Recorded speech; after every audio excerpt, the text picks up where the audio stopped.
안녕하십니까. 대한바른자세연구회 이형석입니다.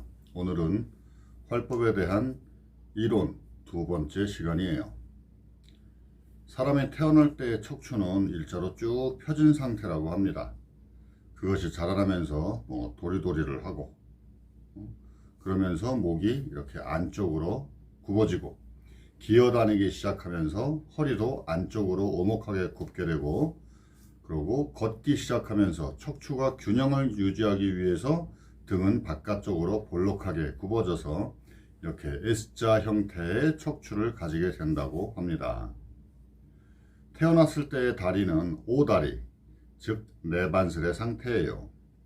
이 상태가 생후 1년 6개월 정도까지 가다가 2년 정도까지는 직선 배열을 이루는 다리가 됩니다.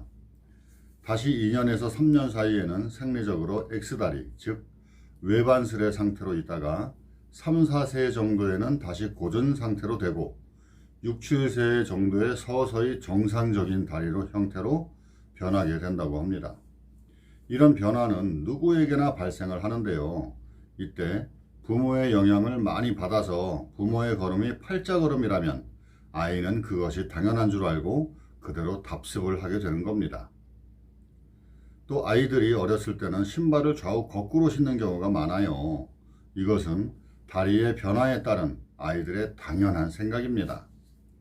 굳이 어른들이 화를 내거나 짜증을 내지 않아도 시간이 지나면 정상으로 돌아오는 것이죠. 요즘 상담을 하다 보면 일자목이나 일자허리로 스트레스를 받는다는 사람들을 볼 수가 있는데요. 제가 생각할 때 현대인들은 일자목이 될 수밖에 없어요. 휴대폰 많이 보죠. 휴대폰 많이 보면서 운동하나요? 가끔 목이 뻐근하다 싶을 때 이렇게 목을 한 번씩 만져주는 게 그냥 전부예요. 어렸을 때처럼 이렇게 도리도리 하는 사람이 있나요? 그러니 일자목이 될 수밖에 없어요. 어떤 사람들은 일자목을 무슨 큰 병처럼 말하기도 하는데요. 제 경험상 일자목 때문에 나타나는 불편함은 거의 없다고 생각합니다. 목이, 경추가 그대로 일자목이 되었다면 불편함은 없고요. 경추가 좌우로 이렇게 변형이 되었다든지 회전 변형이 되었다든지 이렇게 변형이 되었을 때 통증이 나타나는 겁니다. 이런 경추의 변형이 없는 상태라면 목 근육만 풀어줘도 해결이 돼요. 목 근육이 굳어 있어도 불편함이 발생하거든요. 어떤 사람들은 활법의 효과는 일시적이다, 그때뿐이다 라고 말하기도 합니다. 왜 그럴까요? 본인이 자신의 상태에 대한 노력을 하지 않아서 그래요. 예를 들어서 감기 몸살이 심한 사람이 있다고 생각해 봐요. 병원에서 좋은 주사를 맞고 좋은 약을 처방을 받아서 복용했어요. 그리고는 어떻게 해야 되나요? 몸을 따뜻하게 하고 안정을 취해야 되는데 추운 날 밖에서 돌아다닌다고 생각해 보세요. 감기 몸살이 나아질까요? 나아질 수 없겠죠. 그럼 주사나 약이 잘못된 걸까요? 아니죠. 본인이 노력을 안 해서 그런 거예요. 활법도 마찬가지입니다. 어떤 사람이 목이 이렇게 돌아가서 활법 교정을 받았다고 생각해 봐요. 목 근육을 풀고 교정을 해서 목이 제자리로 찾아왔어요. 그럼 어떻게 해야 되나요? 목을 따뜻하게 해주고 근육 이완 운동으로 목 근육이 다시 굳지 않도록 해야 되고 목이 다시 이렇게 돌아가지 않도록 자세 관리를 해야겠죠. 그런데 집으로 돌아가는 길에 지하철 안에서 계속 휴대폰으로 게임을 해요. 자세를 이렇게 취하면서 말이죠. 한 자세만 오래 하니까 목 근육이 또 굳어요. 이렇게 휴대폰을 보니까 목이 또다시 돌아가겠죠. 다시 원상복귀가 돼버렸어요. 지하철에서 내리니까 또 목이 불편해요. 아까 교정을 받았을 때는 아주 편하고 좋았는데 다 나은 것 같았는데 나는 단지 지하철만 탔을 뿐인데 목이 다시 아픈 거라고 생각을 해요. 활법 교정이 잘못된 걸까요? 아니죠. 본인이 노력을 안 해서 그런 거예요. 직업적인 질환이란 게 있습니다. 운전직을 예로 들어 보겠습니다.